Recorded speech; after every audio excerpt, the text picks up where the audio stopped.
आज हम बात करते हैं today I am going to discuss about type of muscle work. There is a change in the length of muscle when it overcome to produce a moment in opposition to the external force.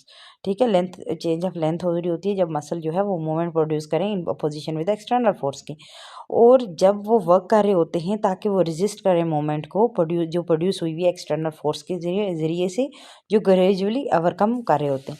अब हमारे पास जो है जब हम बात करते हैं when the attachment of the working muscle जो है वो ड्रान अपार्ट होंगी, drawn toward the centre of muscle करेंगे. अगर ये जो अटैचमेंट है यानी एक अटैचमेंट मसल की दूसरी अटैचमेंट जो मसल की वो एक दूसरे की तरफ होगी तो उसको हम कहते हैं, उस वर्क को हम कहते हैं कंसेंट्रिकली यानी कि टूवर्ड द सेंटर. ठीक है, कंसेंट्रिकली टूवर्ड द सेंटर यानी कि इन शॉर्टनिंग, यानी कि मसल जो होगा वो शॉर्टनिंग हो जाएगा. अगर जो अटैचमेंट है मसल की, जैसे ये अटैचमेंट है तो ये अवे फ्रॉम द सेंटर होगी, ये आउटसाइड यानी अवे फ्रॉम द सेंटर, ये तो उसके अवे हो जाएगी तो उसको हम कहते हैं क्योंकि ये क्या कर रही होती हैं, रेजिस्टेंस को ओवरकम कर रही होती हैं बाय द एक्सटर्नल फोर्स के जरिए. और ये जो वर्क होगा इसको हम कहते हैं इसेंट्रिकली. इसेंट्रिकली का मतलब है अवे फ्रॉम द सेंटर यानी कि इन लेंथनिंग. ठीक है, अब लेंथनिंग में वर्क होगा. अब हमारे पास जो नेक्स्ट है देयर इज, जब हम ये दो मसल वर्क तो होते हैं, इसके अलावा एक और मसल वर्क होता है. There is no alteration in the length of muscle which work to stabilize a joint. इसमें जो है हमारे पास पावर ऑफ कंट्रैक्टिंग मसल जो है इक्वल होती है टू द अपोजिट फोर्स, जो इसको अपोज कर रही होती है उसके सेम होती है. पावर ऑफ कंट्रैक्शन किसके अपोजिट होती है, जो उस फोर्स के सेम होती है जो उसको अपोज करती है. इसमें क्या होता है, अटैचमेंट ऑफ मसल जो है वो स्टेशनरी रहती हैं, लेकिन ये जो वर्क होगा वो स्टैटिकली होगा, यानी कि वो जो वर्क आप करवा रहे हो वो स्टैटिकली कर रहा होता है. अब हम जब बात करते हैं कंसेंट्रिक मसल वर्क की, देखो कंसेंट्रिक मसल वर्क जो है इसमें मसल जो होगा वो शॉर्टर हो जाएगा, थिकर हो जाएगा. As their attachment are drawn close toward, उनकी जो अटैचमेंट है वो क्लोज आ जाती है ना. अब इनमें जो है इसकी वजह से जॉइंट की मूवमेंट हमें अकर हो रही होती है, रिजल्ट होती है. ठीक है, अब हमारे पास जो पेशेंट हैं वो जो कंसेंट्रिक मसल वर्क परफॉर्म कर रहे होते हैं, patient doing eccentric work perform a movement, उनमें in perform a movement as in so doing overcome some force which offer resistance. जैसे कि जो फोर्सेस जो होती हैं उनको ओवरकम करने के लिए ये क्या है, काम कर रहे होते हैं. जैसे हमारे पास फ्रिक्शन है, ग्रेविटी की फोर्स है उसको करने के कवर कम करने के लिए, मैनुअल प्रेशर है जो फिजियोथेरेपिस्ट देता है उसको कवर कम करने के लिए, और कुछ फॉर्म होती है मैकेनिकल रेजिस्टेंस की, तो उसको ओवरकम करने के लिए हम ये जो है कंसेंट्रिक मसल वर्क देते हैं. अब हमारे पास फिजियोलॉजिकल कॉस्ट क्या होती है इस टाइप के वर्क की, इसमें ज़्यादा हाई होती है, यानी कि इसका मतलब है इसमें ज़्यादा एनर्जी लगेगी. इसमें only about a quarter of energy is liberate during the contraction is available as a mechanical work. यानी क्वार्टर ऑफ एनर्जी तो यूज़ हो रही है कंट्रैक्शन में, लेकिन कुछ एनर्जी जो है वो यूज़ हो रही होती है ताकि वो ओवरकम करे इनिशियल एनर्शिया को. अब वो इनिशियल एनर्शिया को ओवरकम करेगा तो फिर क्या होगा, क्योंकि और कुछ जो होती है जो कंजर्व जो हीट को कन्वर्ट कर रही होती है, कन्वर्ट हो रही होती है हीट में, तो उसके लिए हमें एनर्जी यूटिलाइज हो रही होती है. तो इसका मतलब जो है कि इसमें हाई एनर्जी कॉस्ट का ये वर्क होता है. कंसेंट्रिक मसल वर्क जो है आप यूज़ करते हो ताकि बिल्ड करो मसल की पावर, जो मसल की पावर है उसको आप बिल्ड करने के लिए यूज़ कर रहे होते हो. और उसके साथ जो है मोस्टली एवरीडे जो हमारे पास मोमेंट है, जैसे हमारे पास जो एवरीडे हम मूवमेंट कर रहे होते हो, जिस हर किस्म का जो हम काम करते हैं जो हमें नेचुरल के ज़्यादा करीब लगता है, जिसमें आपकी बहुत कम कंसंट्रेशन ज़रूरत होती है, और इसमें हमारे पास ज़्यादा, ताकि हम क्या करते हैं ये जो है इस कंसेंट्रिक टाइप का वर्क होता है. इसमें हमारे पास लीस्ट कंसंट्रेशन होती है ना, यानी कि आप नॉर्मली डेली लाइफ में कर रहे हो, आपको कंसंट्रेशन की ज़रूरत नहीं होती. तो ये हमारे पास है कंसेंट्रिक मसल वर्क. ये इसकी एग्जांपल आप देखो यहाँ पे, कंसेंट्रिक मसल वर्क जो है against the gravity of elbow flexor. ये आपका मसल है तो इसने क्या किया, टुवर्ड द सेंटर. ये हमारे पास कंसेंट्रिक मसल वर्क किया. देन है concentric muscle work against the weight. जब वेट उठा के रखा हुआ है लेकिन वेट को आप ऊपर लेके जाते हो, ये शॉर्टनिंग हो जाएंगी. ठीक है ना. तो हमारे पास जो है नेक्स्ट हम देख लेते हैं कौन सा, eccentric muscle work. Eccentric muscle work में क्या होता है, the muscle work eccentrically become longer and thicker, thinner. अब इसमें longer हो जाएंगे और thinner होंगे as they pay out or allow their attachment to drawn apart by the force producing the moment. अब क्या होगा, उस फोर्स क्या करती है, उनकी जो अटैचमेंट है उनको अपार्ट कर देती है, जिसकी वजह से मोमेंट हमें प्रोड्यूस होती है. इस physiological cost of this type of muscle जो होती है वेरी लो होती है, क्योंकि ज़्यादातर about quarter of the required of concentric muscle work, यानी कि जो कंसेंट्रिक मसल वर्क की निस्बत इसमें क्वार्टर जो है वर्क मिल रहा होता है. कंसेंट्रिक में बहुत ज़्यादा लगता है, इसमें थोड़ा लगता है. और इसकी वजह से जो देयरफॉर द मसल जो है वो जो मसल्स हैं, जैसे कि जो मसल रिकवर हो रहे होते हैं फ्रॉम पैरालिसिस से, may sometime be persuaded to contract to resist before it will attempt to produce a moment. तो उसके लिए आप क्या करते हो, ये वाली जो मोमेंट है वो कर रहा होता है. कंसिडरेबल कंसंट्रेशन की ज़रूरत होती है इसमें ड्यूरिंग एक्सरसाइज जो आप डिज़ाइन कर रहे होते हो वर्क के लिए, ठीक है. और इसमें जो है इन दी मसल इसमें क्या होता है, आपकी जो आप एक्सरसाइज डिज़ाइन करते हो उसमें ज़्यादा कंसंट्रेशन की ज़रूरत होती है, क्योंकि इसमें जो है आप क्या करते हो, कंट्रोल कर रहे होते हो स्पीड ऑफ मोमेंट को. और कंसेंट्रिक मसल जो वर्क है in natural moment is usually Fairlie rapid होता है, यानी कि रैपिड मूवमेंट आप इसमें कर रहे होते हो, तो वो हमारे पास जो है, क्योंकि इसमें कंसंट्रेशन जो है ज़्यादा चाहिए होती है. तो ये आप जब देखते हो यहाँ पे क्या है, ये extrinsic work by the flexor of elbow to control the moment produce by the gravity, ठीक है. और इसेंट्रिक मसल वर्क जो है by the knee, by the extensions of knee to control the moment produce by the weight. अब इसमें क्या किया इसने, उसमें जो है कंसेंट्रिकली मसल, वही मसल की बात ही हमने कही कि ये जो मसल है जब उसने फ्लेक्स हो रहा था तो उसने क्या किया, कंसेंट्रिक मसल वर्क किया, ठीक है. जब वो एक्सटेंड हुआ तो इसका मतलब है उसने ईसेंट्रिकली वर्क किया. तो कंसेंट्रिकली लो कंसंट्रेशन की रिक्वायरमेंट होती है और ईसेंट्रिक मसल वर्क में हाई कंसंट्रेशन की ज़रूरत होती है, ठीक है.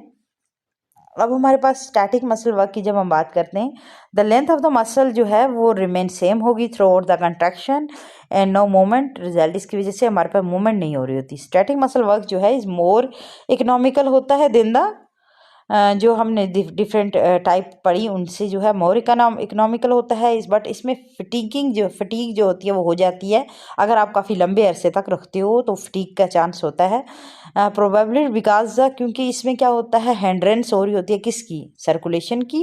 क्योंकि मसल में क्या होता है, जब आप मूवमेंट करते हो तो मसल में जो ब्लड सर्कुलेशन होती है तो इसमें नहीं होती, जिसकी वजह से, और उसकी वजह से क्यों वो सर्कुलेशन हैंड्रेंस होती है, क्योंकि इंटरमस्कुलर टेंशन इंक्रीज हो रही होती है.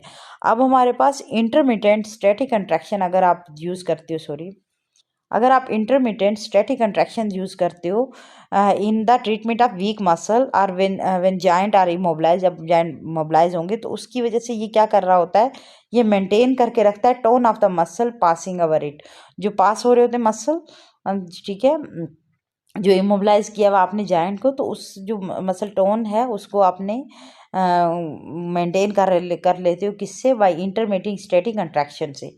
नेक्स्ट हमारे पास वॉलेंट्री स्टैटिक कंट्रैक्शन जो है ऑफ द पास्चरल मसल जो है वो आप यूज़ करते हो ताकि ट्रेन करो पैटर्न ऑफ गुड पॉस्चर, ठीक है. जो गुड पॉस्चर है उसके पैटर्न को ट्रीट करने के लिए आप क्या करते हो, ये जो है वॉलेंट्री स्टैटिक कंट्रैक्शन जो है वो आप देते हो, वॉलेंट्री स्टैटिक कंट्रैक्शन, ताकि आपके पॉस्चरल मसल जो हैं उनका जो पैटर्न है ना गुड, वो जो है आप अडाप्ट कर लो. आप किस तरीके से बैठते हो उठते हो वो प्रॉपर पैटर्न जो है वॉलेंट्री स्टैटिक कंट्रैक्शन देते हो, तब जो है आपको मिलता है. अब हमारे पास जो है पॉस्चर जो है आप मेंटेन करते हो by the contraction which are somewhat similar but are not fatiguing. आप कंट्रैक्शन से कर रहे होते हो लेकिन उसमें फटीकिंग नहीं होती, क्योंकि हमारे पास जो है उसमें लो मेटाबॉलिक रेट होता है मसल्स में, विच मसल फाइबर जो कंट्रैक्ट हो रहे होते हैं, specially nature of the reflex control, ठीक है. Special nature of reflex control जो है उसमें हो रहा होता है, इसलिए वो जल्दी जो है फटीक में नहीं होते. नेक्स्ट हमारे पास जो जब हम स्टैटिक की कंट्रैक्शन की बात की तो उसमें दो कंट्रैक्शन है, आइसोटोनिक एंड आइसोमेट्रिक। आइसोटोनिक जो है any active process which result in change in length of muscle, कोई भी एक्टिव प्रोसेस जिसमें length of change in muscle जो है होता है, हाँ उसमें क्या होता है, इन दी केस प्राइम मूवर और एंटागोनिस्टिक मसल इज कॉल्ड, जो हम कहेंगे हम आइसोटोनिक। ठीक है, जब हमारे पास एक्टिव प्रोसेस आप करते हो जिसकी वजह से चेंज इन लेंथ होगी मसल की, अगर हम बात करें in the case of prime mover antagonistic की, तो हम उसको कहेंगे आइसोटोनिक। इसमें मसल जो है which contract while the contract होंगे while their attachment remain stationary, muscle contract होगा लेकिन उनकी जो अटैचमेंट है वो स्टेशनरी हैं। ठीक है, as in the case of synergistic और fixator are the subject to increase tension between the attachment and their contraction is called isometrics। जब हम सिनर्जिस्टिक की बात करेंगे, फिक्सेटर की बात करें, तो वो हमारे पास जो है उनमें क्या होगी, वेस्ली इंटरमस्कुलर टेंशन इंक्रीज होगी उनकी बिटवीन देयर अटैचमेंट में, और उसको कहते हैं हम आइसोमेट्रिक कंट्रैक्शन। ठीक है, नेक्स्ट है हमारे पास range of muscle work. Range of muscle work की जब हम बात करते हैं तो range of muscle work is the extent of the muscular contraction which result in joint movement. अब ये एक्सटेंट कितनी मसल कंट्रैक्शन हुई जिसके नतीजे में हमारी रेंज जॉइंट की मूवमेंट हुई, तो उसमें हमारे पास एक होता है फुल रेंज। ठीक है, the joint is move as the muscle work from the position to which they are fully stretched to the position in which they are fully contracted eccentrically, or the position from the fully contraction to the position of maximum extension if they are working eccentrically। अगर full range of motion क्या होती है, जब आप fully stretch to fully extend position पे लेके आते हो या fully stretch to fully flex position की तरफ लेके आते हो, तो ये हमारे पास जो है वो जब फुली स्ट्रेच टू एक्सटेंड की तरफ लेके आते हो, full stretch to full flexion की तरफ लेके आते हो, तो ये हमारे पास जो है वो है कंसेंट्रिक। और जब आप fully bending to fully extension की तरफ लेके जाते हो, तो ये होती है हमारे पास eccentrically away from the centre. इसमें हमारे पास यूजली नॉर्मल सर्कमस्टांसिस में मसल जो है बहुत कम रिक्वायर्ड करता है, रिक्वायर्ड होती है कि मसल के फुल रेंज मिले। ठीक है, बहुत कम हम जो फुल रेंज ऑफ मोशन जो है यूज़ कर रहे होते हैं, बट जो एक्सरसाइजेज में हम उन पेशेंट को एक्सरसाइज जब टीच कर रहे होते हैं जिनमें हम क्या करते हैं, जॉइंट की मोबिलिटी को इंक्रीज़ करना है या फिर जहाँ पे सर्कुलेशन को इंक्रीज़ करना है, तो हम क्या करते हैं, इंश्योर करते हैं कि इमरजेंसी जो है ensure that the emergency recover of the power and mobility जो है वो प्रिजर्व होगी। तो हम क्या करेंगे, उनको जो है फुल रेंज ऑफ मोशन जो है वो एक्सरसाइज दे रहे होते हैं उनको। ठीक है, इसकी इसी वजह से जो है मसल का पावर और जो मोबिलिटी है वो क्या होती है, प्रिजर्व रहती है। अगर इन केस जो पावर और मोबिलिटी प्रिजर्व नहीं है तो आप उसको फुल रेंज ऑफ मोशन नहीं करवा सकते ना। तो उसके लिए हमें क्या है, अगर किसी की पावर को प्रिजर्व करना है या फिर मोबिलिटी को प्रिजर्व करना है, तो आपको इंश्योर करना होगा कि आपने full range of motion patient को करवाई है। ठीक है, अब हमारे पास इनर रेंज की जब हम बात करते हैं, जो फुल रेंज ऑफ मोशन है, इसकी एग्जांपल ये आप देखो फुल, ये जो है इमेज में आप देख रहे हो, ये फुल जो है हमारे पास यहाँ से लेके यहाँ तक। अब ये जो है full contraction to full stretch या फिर full stretch to full contraction. ठीक है, ये हमारे पास जो है फुल रेंज ऑफ मोशन। और जब हम बात करते हैं इनर रेंज की, देखो the muscle work either concentrically from the position in which it is partially contract approximately halfway between the limits of full range। ठीक है, और to the position of full contraction or vice versa if it work eccentrically। ठीक है, अब क्या होगा इसमें हमारे पास, ये मसल वर्क में जो होगा ना, इसमें आपका जो ये फॉर एग्जांपल हमने कहा कि इनर जो मोमेंट है, तो ये हमारे पास मिडल है, तो मिडल से लेके यहाँ तक पार्शियल जो है कंट्रैक्टेड है, यहाँ पार्शली कंट्रैक्टेड है, वहाँ से लेके इनिशियल तक ये हमारे पास इनर रेंज। ठीक है, अब या फिर जो है या फुल कंट्रैक्शन से हाफ पार्शियल कंट्रैक्शन तक आना। ठीक है, ये हमारे पास क्या है, इनर रेंज। अब इसमें क्या होता है, आप एक्सरसाइज जब भी इनर रेंज में देते हो तो उसकी वजह से क्या होता है, इसकी हम इनर रेंज को आप किस लिए यूज़ कर रहे होते हो, ताकि आप गेन करो और मेंटेन करो मूवमेंट ऑफ जॉइंट। ठीक है, in the direction of muscle pull. अब मसल पुल जिस डायरेक्शन में करेगा उस डायरेक्शन में आपको जो है वो मूवमेंट को मेंटेन कर सकते हो और गेन कर सकते हो। और आप क्या करते हो, ट्रेन करते हो सम extensor muscles,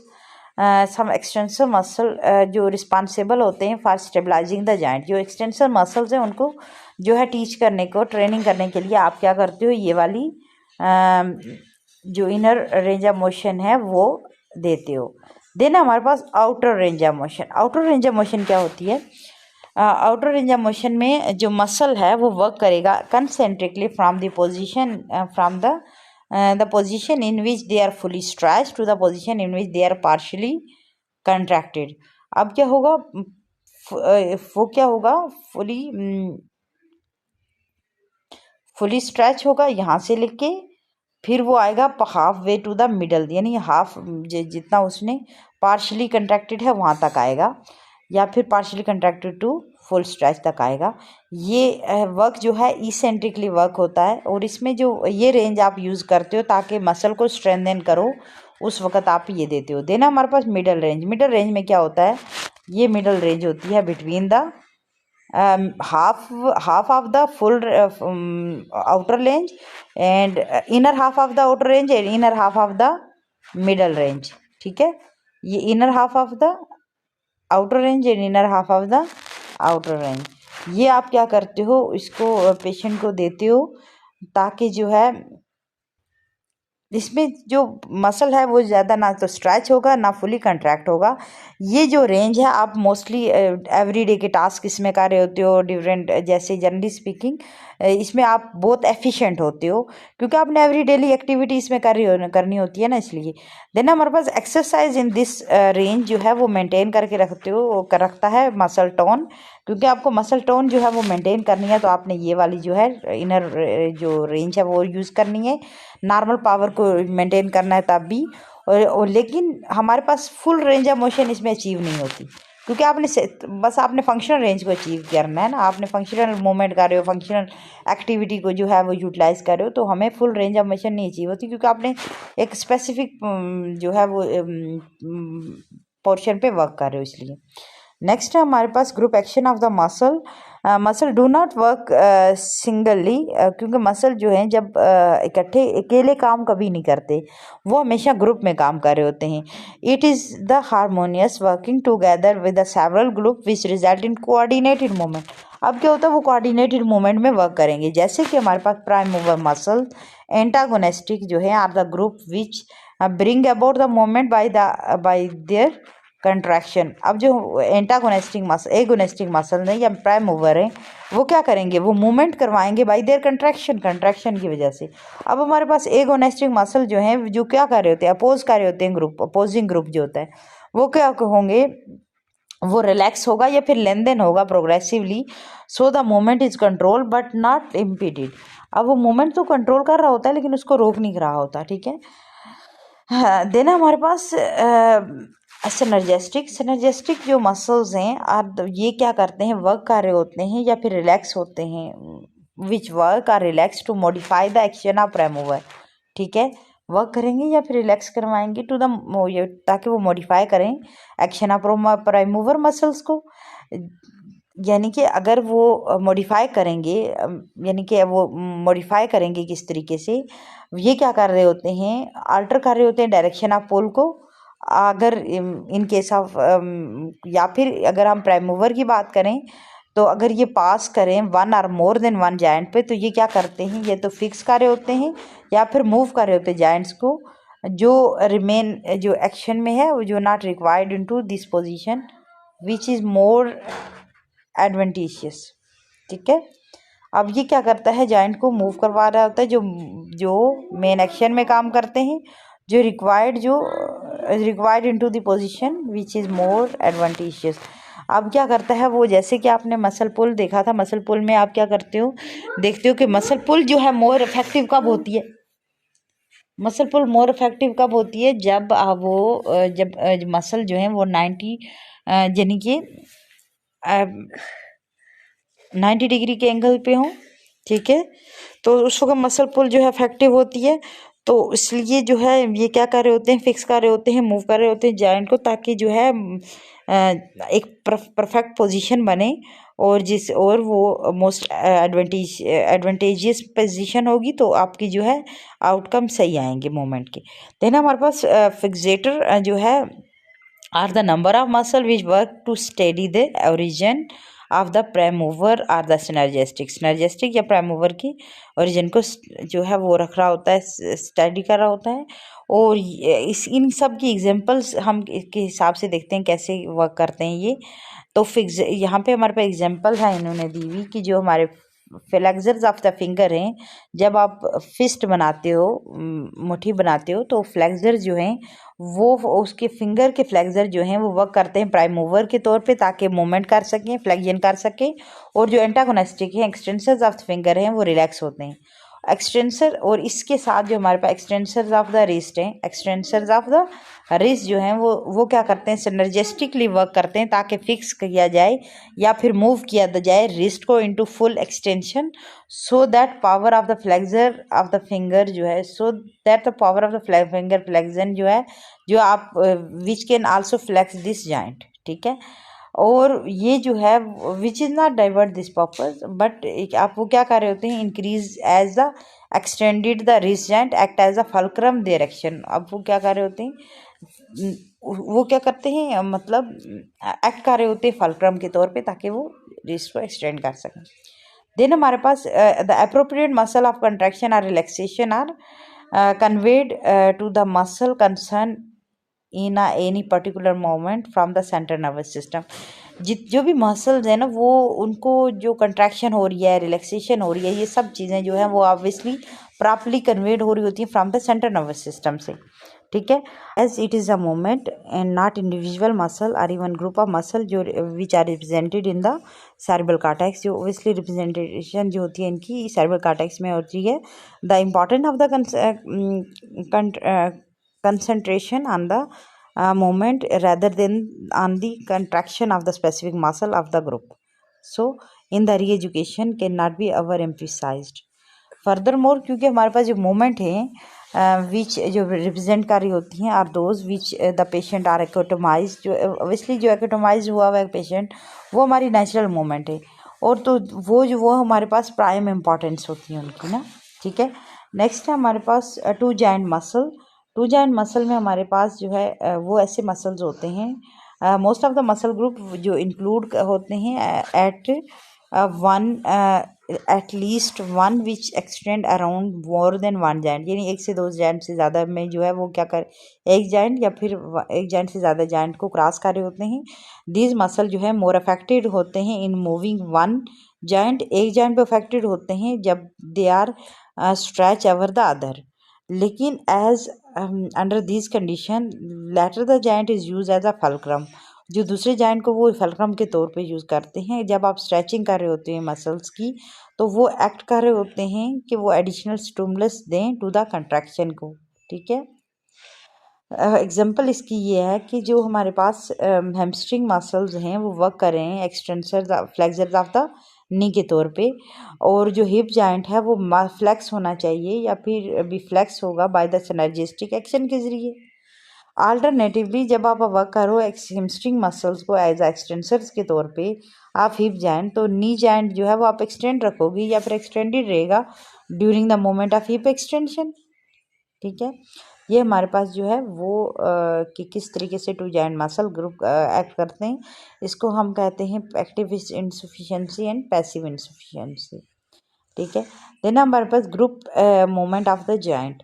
group movement of the joint most natural movement जो है involve the use of series of joint control by the integral action of many muscle group.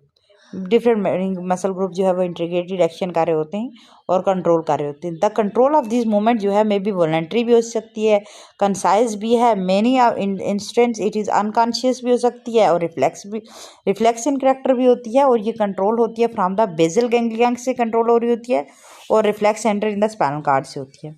The basic pattern seem to be those are thrust, इनमें हमारे पास basic pattern जो मिल रहा होता है वो है थ्रस्ट का मिलता है, विदड्रॉल का मिलता है, स्विंग का मिलता है और स्ट्राइक का मिलता है। जैसे यहाँ पे आप देख रहे हो ये हमारे पास जो है थ्रस्ट, विदड्रॉल, स्विंग और स्ट्राइक इन्होंने बताया हुआ है।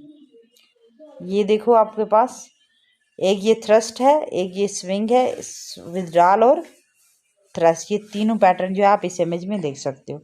एग्जाम्पल इसकी क्या है, जब आप वॉकिंग करते हो plantar flexion of the ankle joint and the extension in the knee hip result in progressively in response to firm pressure on the ball of foot, foot के बाल पे प्रेशर कर रहा होता है, but should be there be a pain in the foot as a result of injury and ill fitting shoes, the flexion reaction जो है often imperfectly habited हो जाएगा और producing the sagging posture of or limping gait produce कर रहा होता है। ठीक है,